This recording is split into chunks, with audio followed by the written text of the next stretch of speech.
So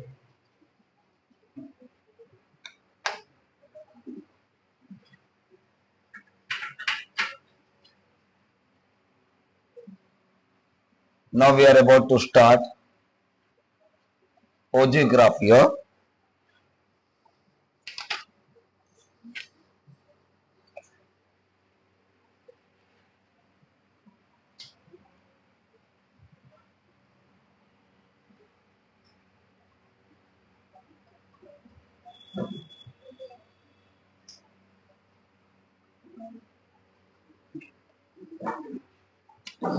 See, यहां पर चलो करो लाइट.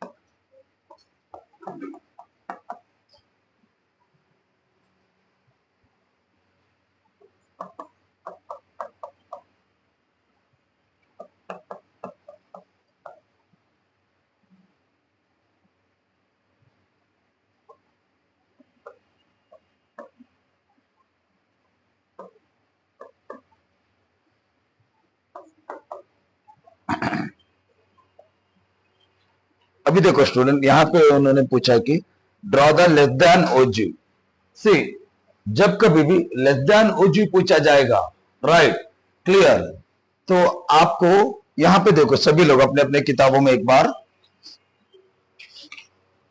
शॉर्ट में यहां देखेंगे, ये पेज निकालो, पेज नंबर 352, एक बार ऑब्जर्व कर लो. ये लाइट बंद करो, ये वाला, हाँ वही वही. सी स्टूडेंट, जब लेस देन ओजी दिया जाएगा, पूछा जाएगा, ग्राफ नीचे के ऊपर की तरफ जाएगा. कैसे जाएगा? मान लो ये ऐसे है, या नीचे से आके ऐसे ऊपर जाएगा, राइट, और एक्स एक्सिस पे अपर बाउंड्री होंगी और यहां पे मोर देन क्यूमुलेटिव फ्रीक्वेंसी होगा.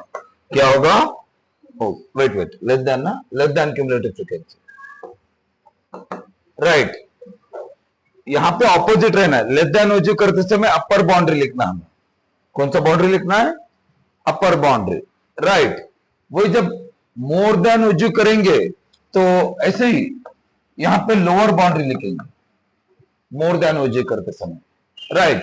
यहां पर मोर देन क्यूमुलेटिव फ्रीक्वेंसी लिखेंगे. Getting with this point everyone, right.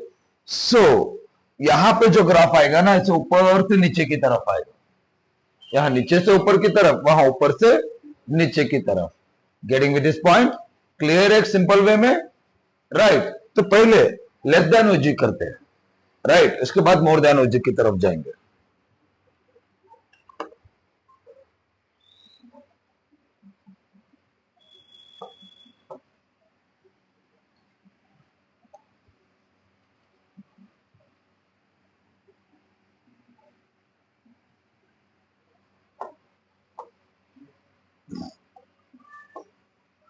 तो यहां क्या करना है? लेस देन ओजी कर रहे हैं हम. कौन सा? लेस देन ओजी. सो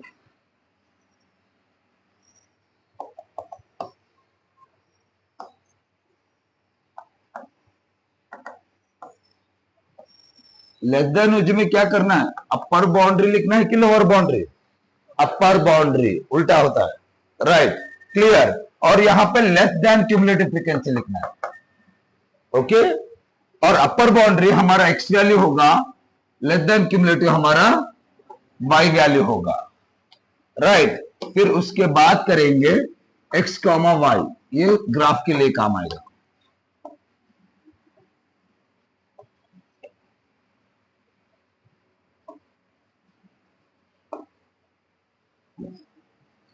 क्लियर है सभी को, राइट. अब कैसे करते देखिए एक एक.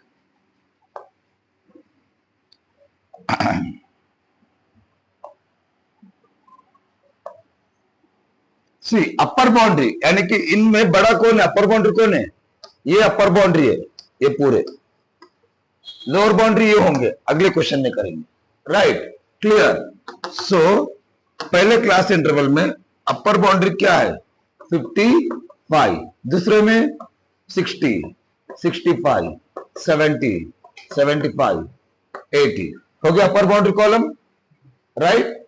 समझ में आया, दोनों में से जो सेकंड बड़ा नंबर होता है उसे अपर बाउंड्री कहेंगे क्लास इंटरवल में, राइट। अपर बाउंड्री होने के बाद लेस देन क्यूमुलेटिव फ्रीक्वेंसी और क्यूमुलेटिव फ्रीक्वेंसी दोनों सेम है। क्यूमुलेटिव फ्रीक्वेंसी याद है 1 घंटा पहले हमने किया था, ऊपर से नीचे ऐड करते आए थे, राइट। उन लोगों ने फ्रीक्वेंसी दिया था, हमने क्यूमुलेटिव फ्रीक्वेंसी बनाई थी, वो मेथड याद है, सेम मेथड अप्लाई करना है यहां भी। ये नंबर्स को लिखना है, ऐड करना है, इनको ऐड करना है वहां पे, उसमें भी हमने फ्रीक्वेंसी को ही ऐड करते रहे थे, याद है, राइट। तो यहां फ्रीक्वेंसी किधर है, इधर है। एक्चुअली वहां क्या होता है, इसके बाद क्यूमुलेटिव फ्रीक्वेंसी का टेबल आता है, बट अभी क्या ये ग्राफ है तो कुछ और ऐड हो रहा है यहाँ पे, गेटिंग क्यूमुलेटिव फ्रीक्वेंसी का टेबल इसके बाद आता है आपको, राइट। तो फ्रीक्वेंसी क्या है पहले 2, पहला नंबर एज इट इज, दूसरा नंबर 2 + 8 करना है 10, आंसर नहीं देना है। फिर तीसरा नंबर 10 प्लस ये 12 ऐड करना है, राइट। फिर ये 22 नीचे लिखना है, ये नंबर ऐड करना है 24। फिर ये 46 नीचे लिखना है, इसे ऐड करना है 38,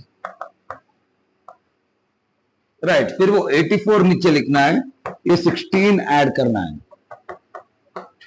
आया सभी को भी सेम जो हमने पिछली बार किया था, राइट। अब x क्या है हमारे पास, ये x है, ये y है, सो x is 55, y is 2, x is 60, y is 10, x is 65, y is 22,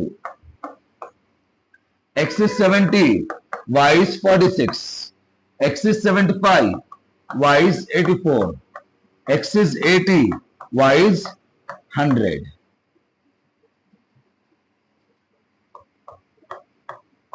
समझ में आया सभी को, ये x हो जाएगा, ये पूरे नंबर क्या होंगे y।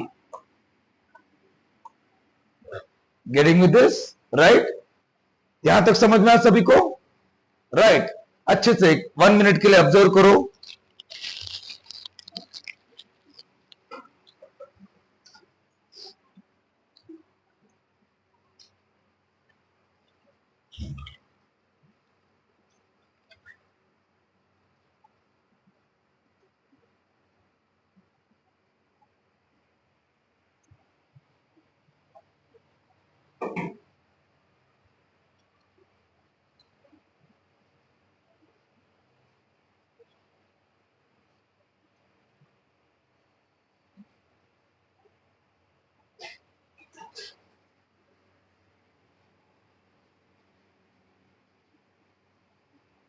क्लियर है सभी को, राइट।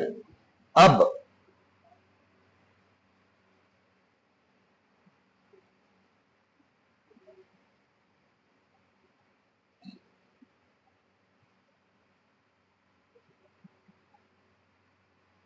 देखो स्टूडेंट, मैं इसके हिसाब से ग्राफ बनाता हूं, अभी रफली करेंगे, आप लोग फेयरली लिखना है। अभी देखो स्टूडेंट, इसमें तो पूरे नंबर पॉजिटिव होते, तो अभी देखो मान लो ये ग्राफ शीट है, राइट। आपको ग्राफ में भी करेंगे एक बार, नहीं तो ठीक है, एक काम करते हैं,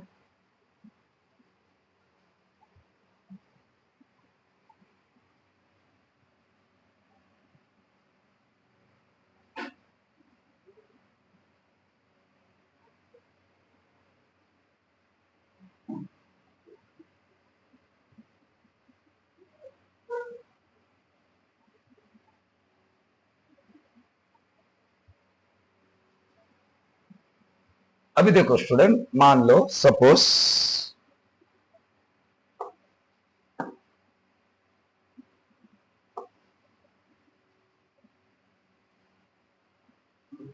अभी देखो स्टूडेंट, ये आपका ग्राफ शीट है। अगर पॉजिटिव और नेगेटिव नंबर होंगे ना, हम लाइन यहां पे कोने से एंडिंग से करेंगे, गेटिंग। बट अभी पूरे नंबर पॉजिटिव है, एक मिनट, पूरे नंबर पॉजिटिव तो इसे एंडिंग से करेंगे क्योंकि हमें नेगेटिव नंबर की जरूरत नहीं है, राइट। इसका नेगेटिव उधर चला गया, इसका नेगेटिव नीचे चला गया क्योंकि उसे यूज ही नहीं करेंगे। अगर पॉजिटिव नेगेटिव दोनों देंगे तो ग्राफ ऐसे बीच में से ड्रॉ करेंगे आप लोग, लाइनिंग, गेटिंग। ये नेगेटिव हो जाएंगे, नेगेटिव इस तरफ और नीचे की तरफ आएंगे, पॉजिटिव इधर रहेंगे पूरे, getting. So positive negative include हो तो ग्राफ को 4 पार्ट में डिवाइड करना है, ओनली पॉजिटिव इंक्लूड हो तो एक ही पार्ट, गेटिंग। एक्चुअली ये पार्ट ही ये वाला पार्ट है, गेटिंग। इस पार्ट में क्या होता है, फर्स्ट क्वाड्रेंट में पूरे पॉजिटिव होते हैं, समझ में आ रहा है, राइट।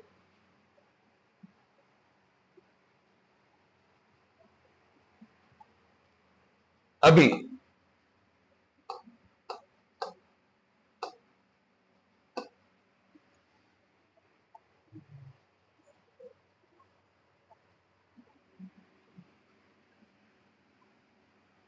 ये हमारा ग्राफ पार्ट है, तो यहां पर 0 होगा, राइट। अब देखो स्टूडेंट, हमारे आंसर वो कितने बड़े कितने छोटे उस पर डिपेंड करेगा कि स्केलिंग कैसे लेना है। अभी देखो ये आंसर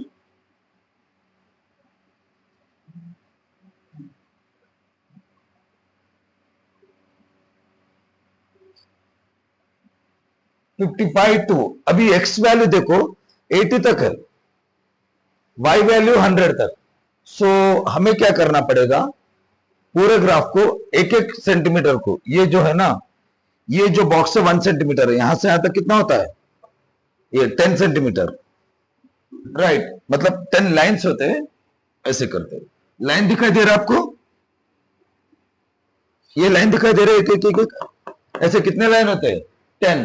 उन 10 को मिलाकर 1 सेंटीमीटर होता है। तो मतलब ये वाला पार्ट यहां से यहां तक कितना है, 1 सेंटीमीटर, यहां से यहां तक 1 सेंटीमीटर, वैसे इधर भी 1 1 1। तो पूरा एक एक बॉक्स कितने सेंटीमीटर का होता है, 1 सेंटीमीटर का, राइट। अब देखो 1 सेंटीमीटर में अभी अगर यहां तो 0 रहेगा, एक्स एक्सिस में हमारी वैल्यू कहां तक है, 80 तक है। अगर मैं यहां पे 1 2 3 4 लिखते बैठूंगा तो 80 आएंगे, 10 15 में ग्राफ एंड हो जाएगा। तो उसके लिए हमें क्या करना पड़ेगा, स्केलिंग करना पड़ेगा। स्केल एक्स एक्सिस में 1 सेंटीमीटर को 10 यूनिट लिख लो, कितना यूनिट, 10 यूनिट। तो मैं जब 10 यूनिट लिखूंगा तो मेरे लिए आसान होगा। अभी यहां पर सी, ये कितना है 10, ये कितना है 20, ये 30, ये 40 50 60 70 80 90 100, राइट। तो आ रहा है ना पूरा इंफॉर्मेशन। अब वाई एक्सिस में भी 1 सेंटीमीटर को 10 यूनिट्स लिखेंगे।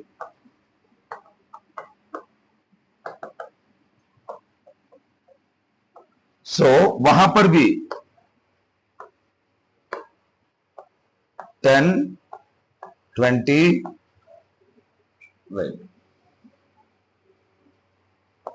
20 30 40 50 60 70 80, इसमें 80 आता है, थोड़ा बहुत आप लोग अपने ग्राफ, आपके ग्राफ में ज्यादा स्पेस रहता वहां पे, गेटिंग, राइट। अब यहां पर देखो स्टूडेंट, पहला वैल्यू क्या है, 55,2, एक्स में 55, अभी देखो ये 50 है, ये 55 हो गया, और वाई में 2, ये 1 है, ये 2 है, वाई में 2 किधर आ रहा है, इधर आ रहा है, सेकेंड लाइन, ऐसे ड्रॉ करते मत बैठो, सेकेंड लाइन, एक्स में 55 इधर है, तो ये 55 हो गया, ये 2 हो गया, तो हमारा पॉइंट कहां है, इधर है, 55,2, गेटिंग। पॉइंट गिन के चेक करना है। नेक्स्ट 60,10, एक्स में 60, वाई में 10, एक्स में 60 इधर है, वाई में 10 इधर है, तो पॉइंट इधर, ये वाई का 10, ये एक्स का 60, दोनों कहां मिल रहे हैं, इस पॉइंट पे मिल रहे, तो वो हमारा अगला पॉइंट होगा। ड्रॉ नहीं करना है इसे, बस सर्कल में लिखना है, 60,10, राइट। नेक्स्ट 65,22, 65 ये लाइन है, छोटा लाइन बारीक, 22 कहाँ है? ये 20 है और ये 65। 22 के ऊपर दो लाइन, 20 के ऊपर दो लाइन जाएंगे तो 22 होंगे, राइट। हर एक लाइन एक एक पार्ट बन रहा हूं, सो ये हो गया 65,22 ऐसे। फिर 70,46, 70 ये लाइन है, 46 कहाँ है? यहां पर है, ये हो गया 70,46। ये 40 है तो ये 45 हो गया, ये 46। 70,46। नेक्स्ट 75,84। 75 यहां आता है, 84 नहीं मिलेगा अभी हमें क्योंकि 80 तक ही हमारा ग्राफ, 84 यहां कहीं है मान लो, राइट। नेक्स्ट नंबर वहां कहीं आएगा, अब इनको ज्वाइन करना, ऐसे समथिंग बनेगा आपको। Getting with this point everyone, right. समझ में आ रहा है कैसे एडजस्ट करना है ग्राफ को, राइट। करने के बाद एक और चीज पूछेगा अभिलाष, एक और चीज क्या पूछेगा? Find the median by using graph. Median find करना है, बट क्या यूज करके? ग्राफ यूज करके, फॉर्मूला यूज करके नहीं। तो उस समय क्या करना है? n/2 लिखना है। n/2 कितना है? अभी देखो क्यूमुलेटिव फ्रीक्वेंसी का लास्ट नंबर n ने बोला था, क्यूमुलेटिव फ्रीक्वेंसी का लास्ट नंबर क्या है? 100 है, तो n कितना है? 100। सो 100/2 कितना होता है? 50। ये आपको ग्राफ में नहीं करना है, बैक साइड जगह रहता ना वहां करना है। मैं यहाँ पे ग्राफ में कर रहा हूं, बट ये वर्क आपको ग्राफ में नहीं करना है, खाली स्केल ग्राफ के ऊपर लिखना आपको, राइट। 50। तो अब देखो स्टूडेंट, यहां पे इस लाइन में वाई एक्सिस पे 50 किधर है? इधर है, राइट। तो यहां से आप लोग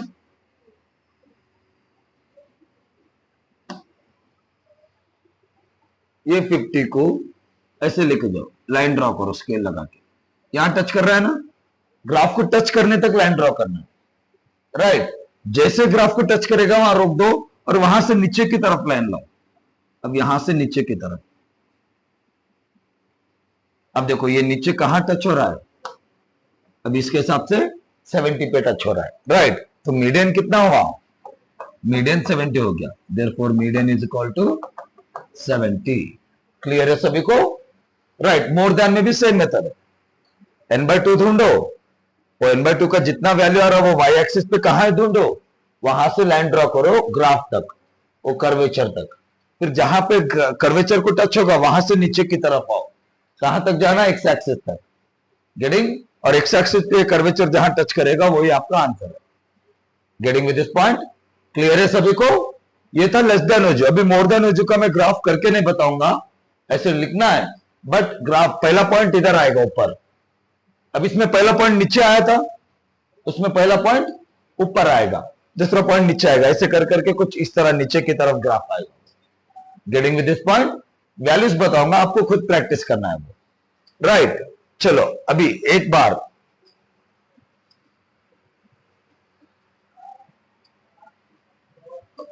ये इतना सा देख लो सभी लोग जल्दी।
समझ में आ रहा है, राइट, क्लियर। देखो स्टूडेंट, एक ग्राफ गारंटीली आता है, या तो ये आएगा या तो क्वाड्रेटिक पॉलिनोमियल चैप्टर में ना वो मैक्सिमम वही आएगा, बट कभी कभार बोल नहीं सकते, ये भी आ सकता है। गेटिंग विद दिस पॉइंट, अगर ये आ गया इस चैप्टर में से दूसरा लॉन्ग आंसर भी आ सकता है कभी कभार, मतलब 2 लॉन्ग आंसर आने के चांसेस चैप्टर में। गेटिंग? सो अगर 2 लॉन्ग आंसर आ गए, पासिंग मार्क्स के आधे मार्क्स तो वहीं कवर हो गए आपको इस एक चैप्टर से। फिर एक वीएसए भी आता है और 3 ऑब्जेक्टिव आते हैं, वहां के 5 मार्क्स। गेटिंग? सो पासिंग के जितने चाहिए उसके आधे से ज्यादा तो एक चैप्टर ही दे देगा आपको कभी कभार, राइट? अगर 2 लॉन्ग आंसर नहीं भी आए तो भी 12 से 15 मार्क्स आराम से आएंगे इसके। Getting with this point everyone? ये चैप्टर पूरे मैथमेटिक्स में सबसे हाईएस्ट वेटेज वाला है। Getting with this? राइट, इसीलिए उसको ज्यादा इंपॉर्टेंट देना आपको। Clear with this point everyone? Right, चलो ये क्लियर है। अब मोर देन एजू का ग्राफ बनाते हैं, मतलब टेबल बनाते हैं।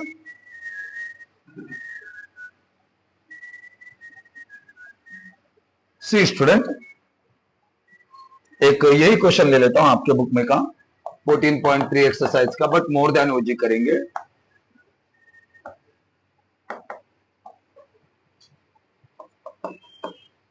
$65 to 85, 85 to 105, 105 to 125, 125 to 145, 145 to 165, 165 to 185, 185 to 205, right?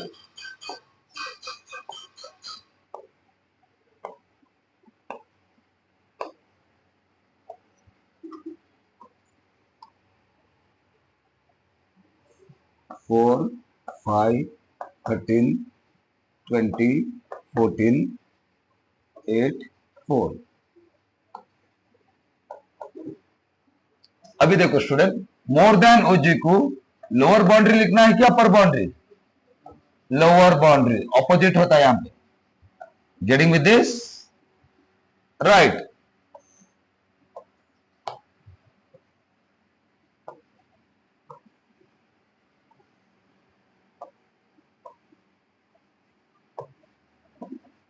फिर उसके बाद मोर देन क्यूमुलेटिव फ्रीक्वेंसी। कौन सा क्यूमुलेटिव फ्रीक्वेंसी? More than. फिर उसके बाद एक्स कॉमा वाई, ये हमारा एक्स होगा और ये हमारा वाई होगा, राइट? अब देखो लोअर बाउंड्री, ये पूरे लोअर बाउंड्री हुए कि नहीं उनके उनके क्लास के। पहले क्लास का लोअर बाउंड्री 65, दूसरे क्लास का 85, 105, 125, लिखते जाओ ये जो भी है, ओके, राइट, क्लियर। अब अपर बाउंड्री ये एमसीएफ लिखते समय यहां पे नीचे से ऐड करते जाएंगे। कैसे ऐड करते जाएंगे? Down to top, right. See पहला नंबर क्या है? 4। याद रखो student, less than ogive LCF ऊपर से नीचे की तरफ ऐड करेंगे और एमसीएफ नीचे से ऊपर की तरफ। ये डिफरेंस याद रखना है। पहला नंबर 4 एज इट इज लिख रहा हूं, दूसरा नंबर 4 + 8, ये 8 ऐड कर रहा हूं। अभी 12 ऊपर लिखेंगे, 14 ऐड करेंगे, 26 ऊपर लिखेंगे, इस कॉलम में 20 है, 26 + 20 46, 46 के साथ 13 59, 59 के साथ 5 64, 64 के साथ 4 68, ऐसे ऐड करना है। अब x क्या है? 65, y क्या है? 68, यहां x क्या है? 85, y क्या है? 64, 105, 59, 125, 46। समझ में आ रहा सभी को? 145, 26, 165, 12, 185, 4, राइट। अब यहां पे आएंगे ना, अभी बेसिकली अभी ये अरेस्ट कर दे रहा हूं स्टूडेंट,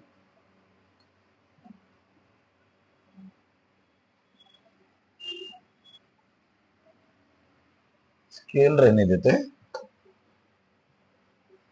इसी में ग्राफ, ये समझ में आ गया ना ग्राफ, राइट। अभी फिलहाल ये रह जाएगा वैसे ही। अभी देखो ये नंबर कहां तक बढ़ाना है मुझे। एक्स एक्सिस देखो स्टूडेंट 185 तक जा रहा है, तो मैं इसी को ऐसे कंटिन्यू कर लेता हूं। अभी ये रुको, थोड़ा सा गलत है यहाँ पे, आप नीटली ड्रॉ कर लो। ये 110, ये 120, ये 130, ये 140, ऐसे करते जाओ। पहला नंबर कहां आ रहा है? 65, 85, 68, 65, सपोज मान लो ये 60 है, ये 65 हो गया। 68 किधर है? 68 इधर है, तो ये दोनों कहां मिलेंगे? 65, 68 यहां कहीं मीट होंगे, तो ये हो गया पहला नंबर। दूसरा नंबर 85, 64, 85 यहां कहीं आएगा, 64 यहां कहीं आएगा। तो कैसे आ रहा है? नीचे की तरफ जा रहा है, राइट, ऊपर से नीचे, इस तरफ का आएगा उस तरफ, बट कैसे आएगा? ऊपर से नीचे की तरफ। कर सकते हो ग्राफ, राइट? क्लियर है सभी को? राइट, वैल्यू पॉइंट कर दो पहले। आप ऊपर से कैसे आएगा वो मत सोचो, वैल्यू पॉइंट करो, पहला वैल्यू से लास्ट वैल्यू तक ज्वाइन करते जाओ, अपने आप सही आएगा ग्राफ आपको। गेटिंग? अभी मैं पूरा नहीं कर रहा हूं क्योंकि क्विक रिवीजन है, आपको करना है पूरा। Getting with this point everyone? Right, समझ में आया? चलो एक बार ये पार्ट देख लो।